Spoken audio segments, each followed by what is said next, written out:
വീണ്ടും വാർത്തകളിലേക്ക്. ശബരിമല യുവതീ പ്രവേശന വിഷയത്തിൽ സുപ്രീം കോടതിയിൽ നിലപാട് തിരുത്തി തിരുവിതാംകൂർ ദേവസ്വം ബോർഡ്. ശബരിമലയിൽ ലിംഗവിവേചനമില്ലെന്നും കാലങ്ങളായുള്ള ആചാരങ്ങൾ സംരക്ഷിക്കപ്പെടണമെന്നും ബോർഡ് കോടതിയെ അറിയിച്ചു.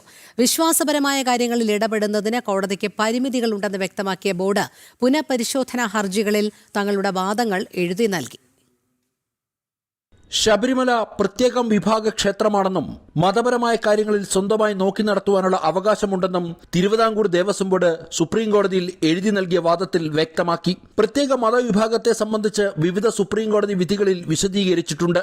ഈ വിധിന്യായങ്ങൾ പരിശോധിച്ചാൽ ശബരിമല പ്രത്യേക മതവിഭാഗ ക്ഷേത്രമാണെന്ന് വ്യക്തമാകും. പ്രത്യേക മതവിഭാഗ ക്ഷേത്രങ്ങൾക്ക് ഭരണഘടനയുടെ അനുച്ഛേദം 26(2)(b) പ്രകാരം മതപരമായ കാര്യങ്ങളിൽ തീരുമാനമെടുത്ത് നടപ്പാക്കുവാനുള്ള അധികാരമുണ്ടെന്നാണ് ബോർഡ് വിശദീകരിക്കുന്നത്.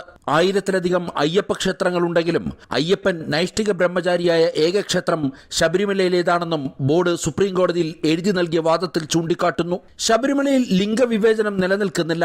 10നും 50നും ഇടയിൽ പ്രായമുള്ള സ്ത്രീകൾക്ക് മാത്രമാണ് നിയന്ത്രണമെന്നും ഇത് ഭരണഘടനാ വിരുദ്ധമായ വിവേചനമല്ലെന്നും ബോർഡ് ചൂണ്ടിക്കാട്ടി. മതസ്വാതന്ത്ര്യം എന്നത് നിലവിലുള്ള ആചാരങ്ങളെ ഹനിക്കുന്ന തരത്തിലാകരുത് എന്നാണ് ബോർഡിന്റെ പ്രധാന വാദം. വിശ്വാസകാര്യങ്ങളിൽ തീരുമാനമെടുക്കാൻ കോടതികൾക്ക് പരിമിതികളുണ്ട്. ഒരു മതാചാരം അത്യാവശ്യമാണോ അല്ലയോ എന്ന് തരംതിരിക്കാൻ കോടതികൾ മുതിരരുത്.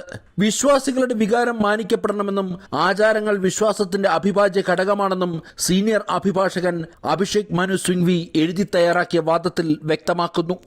ജനം, ഡൽഹി.